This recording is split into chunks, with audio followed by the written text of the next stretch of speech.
irritable bowel syndrome කියන්නේ බඩවැලේ කුපිත වීමක්. ආමාශයේ හෝ හා බඩවැලේ කුපිත වීමක්. දැන් මේක හුඟක් කට්ටියගේ හුඟක් පුද්ගලයින්ගේ එක එක ප්‍රමාණ වලට තියෙනවා. අපි OPD එකක් ගත්තොතින් මං හිතන්නේ අවුරුදු 40ක් විතර මම දැන් ලෙඩුත් එක්ක වැඩ කරලා තියෙනවා. මේක තමයි වැඩියම දකින්න ලැබෙන ආබාධය. ඒකයි මම මේක තෝරගත්තේ. සිංහල වචනයක් නැහැ ඒකට irritable bowel syndrome කියලා කියන්නේ IBS කියලා කියනවා. මේක එක එක විදිවලට පිළිබිඹු වෙන්න පුළුවන්. තවත් මේක ගොඩාක් ලෙඩුන්ගේ මේ පුද්ගලයින්ගේ ජීවන රටාවට බලපානවා. ඒ කියන්නේ ජීවත් වීමේ එදිනෙදා ජීවත් වෙනකොට ගොඩාක් බලපානවා. දැන් රුමටොයිඩ් ආතරයිටිස් වගේ තත්ත්ව තියෙනවා, රෝග තියෙනවා. ඊට වඩා ගොඩාරියක් ඇඟට බලපාන රෝග. දත් ටික මැද ගන්නවත් බෑ උදේට ඒගොල්ලන්ට. හැබැයි මනසට ඒ තරම් බලපෑමක් නැහැ. මේ තත්ත්වයේ ගොඩාක් මනසට බලපානවා. ඒක නිසා ගොඩක් කට්ටිය පෙළෙනවා. ඒකෙන් ඒ තත්වයෙන් පෙළෙනවා. මේක ලෙඩක්ද නැද්ද කියලා මං කියන්නෙත් නැහැ. මොකද හුඟක් කට්ටියට එක එක ප්‍රමාණ වලට තියෙන නිසා. එක එක ප්‍රමාණ වලට පිළිබිඹු වෙන නිසා බඩ පිපීම, උගුරට එම, බඩ දෑම ඒ වගේ එක එක තත්වවලට තියෙන නිසා. දැන් රෝග ලක්ෂණ වශයෙන් ගත්තොතින් IBS එක බඩවැලේ උඩ භාගෙට යට භාගෙට සහ බාහිර ලක්ෂණ වශයෙන් හඳුන්වන්න පුළුවන්. උඩ භාගයේ ලක්ෂණ ප්‍රධාන වශයෙන්ම උගුරට එම, බඩ පිපීම, පොඩ්ඩක් කෑහම බඩ පිරෙන ගතිය සහ බඩේ දැවිල්ල. බඩ පපුව දැවිල්ල, තොලකට වේලීම. ඒවා තමයි upper GI නැත්තම් උඩ භාගයේ ලක්ෂණ. යට භාගයේ ලක්ෂණ වෙන්නේ ප්‍රධාන වශයෙන්ම බඩේලිය යන විදිහ ඒගොල්ලෝ හොඳට අධ්‍යයනය කරනවා. දැන් මේ පුද්ගලයෝ සමහර වෙලාවට අධ්‍යයනය කරනවා බඩේලිය යන විදිය. ටූත් පේස්ට් වගේ යනවා කියලා කියනවා. උදේට 3 පාරක් යන්න ඕන නැත්තම් හොඳ නැහැ, සම්පූර්ණයෙන් ඉවර නැහැ කියලා දැනෙනවා. දැන් මේකට ප්‍රධාන හේතුව මහ බඩවැලේ කොටසක් කක්ක කොටසක් ගියාට පස්සේ ඊටු ටික අල්ලගෙන ඉන්නවා. ඒ කොටස ගියාට පස්සේ ඊටු ටික අල්ලගෙන ඉන්නවා. ඒකේ ස්පැස්ටික් කෝලොන් කියලා කියනවා. මහ බඩවැලේ කෙන්ඩ පෙරලෙන ගතියක් වගේ දකිනවා. දැන් මේක ඊ타ත්ම යොහුසුල අපි නිතරම දකින දෙයක්. බඩවැල 3 පාරක් 4 පාරක් උදේට টয়ලට් යන්න ඕන. ඉවර කරන්න টয়ලට් යෑම. කාපු ගමන් টয়ලට් යන එක. කාපු ගමන් টয়ලට් යන එක තවත් ලක්ෂණයක්. ඉතින් මහ බඩවැලේ ලක්ෂණ වෙන්නේ ඔය බඩේ පෙරලෙන ගතිය. හුඟක් කට්ටිය කියනවා බබෙක් හම්බෙන්න වගේ බඩේ ඇතුලේ පෙරලෙනවා කියලා. ඒ වගේ ගතියක්. එතකොට ඒ උඩ බඩවැල, යට බඩවැල, උඩ ආමාශය, යට බඩවැල බග කිව්වා. ඒ පාර බාහිර ලක්ෂණ වශයෙන් ගොඩක් වෙලාවට හන්දි කැක්කුම්, ඇඟපත රිදීම, ඉසරදය ඒ වගේ දේවලුත් අපි දකිනවා. නිතරම දකිනවා. ඒ සමහර කට්ටිය ආතරයිටිස් ડોක්ටර්ස්ලා ගාවට ගිහිල්ලා ඒගොල්ලෝ කිව්වහම ආතරයිටිස් එකක් ඇත්තේ නැහැ. ඔන්න එතකොට තමයි බඩවැල ගැන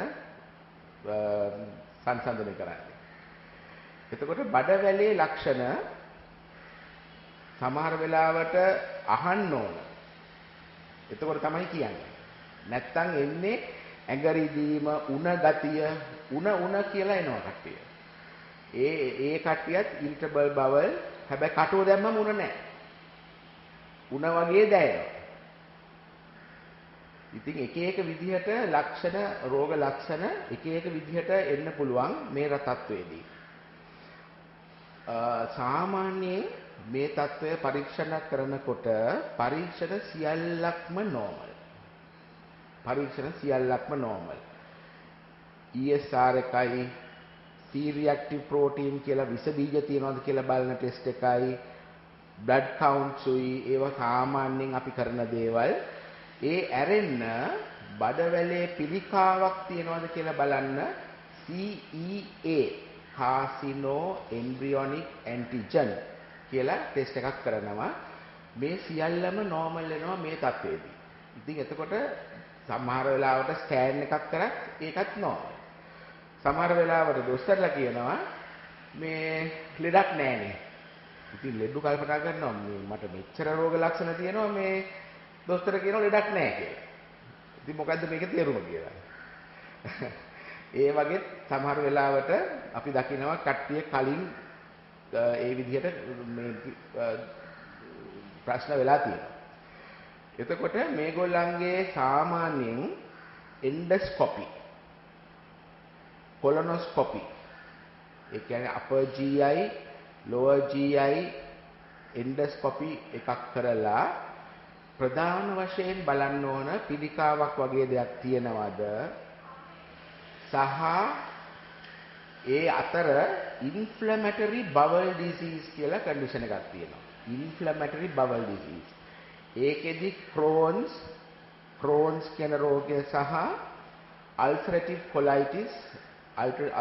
colitis කියන රෝගය තමයි ප්‍රධාන වශයෙන්ම දකින්නේ inflammatory bowel disease කියලා. ඒක irritable bowel syndrome එකෙන් වෙන් කරලා හඳුනා ගන්න ඕනේ. inflammatory bowel disease එක විශේෂයෙන්ම ulcerative colitis එක පිළිකාවලට යන්න පුළුවන්. හැබැයි irritable bowel syndrome එක පිළිකාවලට යෑමක් නැත. කවදාකවත් ඒක පිළිකාවලට යවෙන්නේ නැහැ. හැබැයි මෙන්න මෙහෙම දෙයක් තියෙනවා. පිළිකාවක් බඩවැලේ ආවොතින් සමහර වෙලාවට irritable bowel syndrome එකේ රෝග ලක්ෂණම නිසා එතකොට තියෙන්නේ අපිට වැරදෙන්න පුළුවන් ඒක irritable bowel syndrome එකමයි පිළිකාවක් කියලා හිතෙන්නේ නැති වෙන්න පුළුවන්. අනේ එතන පරිස්සම් වෙන්න ඕනේ. එතකොට කොලොනොස්කෝපි එකක් කිරීමේ වැදගත්කම එතනදී මේ දර්ශනය වෙනවා. ඉතින් සාමාන්‍යයෙන් අවුරුදු 2-3කට සැරයක් විතර කොලොනොස්කෝපි එකක් කරලා බලන එක යෝග්‍යයි මේ සමහර රෝගීන්ගේ. විශේෂයෙන්ම රෝග ලක්ෂණ අනුව. මේ බෙහෙත් කරන්න ගියාම මේ රෝගීන්ට හුඟක් වෙලාවට වැදගත්ම වෙන්නේ මේකේ නොවැදගත්කම. නැත්තම් ලෙඩේ තියෙන සුළුපටු බව වටහා ගැනීමයි. ඒ කියන්නේ ඒක ලොකු ලෙඩක් නෙමෙයි පොඩි දෙයක්. ඇත්තටම සමහර වෙලාවට ඇසිඩ් ගෑස් කියලා කියනවා. සමහර වෙලාවට මේ රෝග ලක්ෂණ අනුව ඒ බඩවැලේ ඔරොත්තු ප්‍රශ්නයක් කියලා කියනවා.